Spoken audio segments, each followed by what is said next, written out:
எடப்பாடி இல்லாத புதிய அதிமுக அதிர்ச்சியில் எடப்பாடி தரப்பு. நம்ம போடக்கூடிய வீடியோக்கள் உங்களுக்கு பிடிச்சிருக்கு அப்படின்னா ஒரு லைக் பண்றதுக்கு மட்டும் மறந்துடாதீங்க. அனைத்திந்திய அண்ணா திராவிட முன்னேற்ற கழகத்தை பொறுத்த வரைக்கும் ஜெயலலிதா அம்மையார் மறைவுக்கு பின்னாடி பார்த்தீங்கன்னா 2-3 துண்டுகளாக பிரிய ஆரம்பித்து விட்டது. அதாவது ஒரு புறத்திலே சசிகலா அம்மையார், இன்னொரு புறத்திலே டிடி விஜயநகரன் அம்மா மக்கள் முன்னேற்ற கழகம் அப்படிங்கிற கட்சியை ஆரம்பித்து பாஜகவுடனான கூட்டணியிலே இருக்கிறார். இன்னொரு புறத்திலே ஓபிஎஸ் எந்த ஒரு கட்சியும் ஆரம்பிக்காமல் நாங்களும் அதிமுகவினர் தான், எங்களுக்கும் அதிமுகவில் உரிமை இருக்கிறது அப்படின்னு சொல்லிக்கொண்டு ஏகப்பட்ட போராட்டங்கள் செய்து கொண்டிருக்கிறார். இருந்த போதிலுமே ஓபிஎஸ் மற்றும் இபிஎஸ் இந்த இணைவு என்பது இதுவரைக்கும் சாத்தியமற்றதாக இருந்து கொண்டிருக்கிறது. அதற்கு பல்வேறு விதமான காரணங்கள் சொல்லப்பட்டாலும் உண்மையான காரணம் என்ன அப்படின்னா, எடப்பாடி பழனிசாமிக்கு பொதுச்செயலாளர் பதவியின் மீது ஆசை.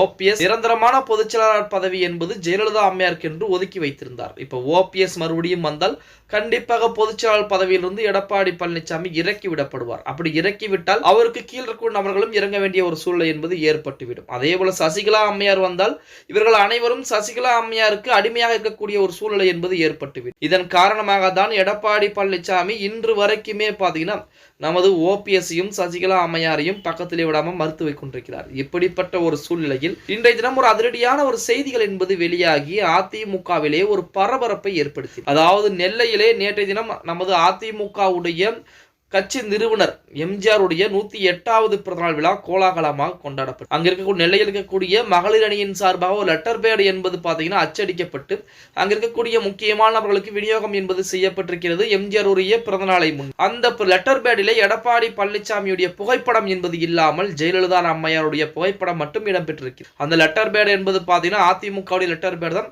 அங்க இருக்கக்கூடிய மகளிர் அணியின் முக்கியமான தலைவர்கள் தான் அந்த லெட்டர் பேடை டைப் பண்ணி அடிச்சிருக்காங்க. அப்ப எடப்பாடி பழனிசாமி புகைப்படம் இல்லாதது மற்ற அதிமுகவினர் மத்தியிலும் அதிமுக இருக்கக்கூடிய முக்கியமான தலைவர்கள் மத்தியிலுமே மிகப்பெரிய ஒரு விவாதத்தை ஏற்படுத்தி இருக்கிறது. அதன் காரணமாக அங்க இருக்கக்கூடிய மகளிரணி தலைவிகள் எல்லாம் யார் இந்த லெட்டர் பேடை அடித்தது, எதற்காண்டி இப்படி அடித்தீர்கள் என்று அதிமுக இருக்கக்கூடிய முக்கியமான தலைவர்கள் விசாரணை என்பது செய்து கொண்டிருக்கிறார்களாம். இப்படிப்பட்ட ஒரு சூழ்நிலையிலே எடப்பாடி பழனிசாமி இல்லாத ஒரு லெட்டர் பேட் என்பது இப்போது புதிதாக வெளிவந்திருக்கிறது. அப்ப அவர்கள் பூரம் எடப்பாடி பழனிசாமிக்கு எதிராக திரும்பி விட்டார்களா அப்படிங்கிற கோணத்துல கூட அதிமுக இருக்கக்கூடிய அனைவருமே ஒரு விசாரணை என்பது மேற்கொண்டு வர, எது எப்படி இருந்தாலும் கொஞ்ச நாளுக்கு அப்புறம் நடக்க போகுது இப்பயே அவங்க தெரிவிச்சிட்டாங்க அப்படின்னு கூட சொல்லலாம். ஓகே கைஸ், வீடியோ பிடிச்சிருந்தா மறக்காம ஒரு லைக் பண்ணி விட்டுருங்க.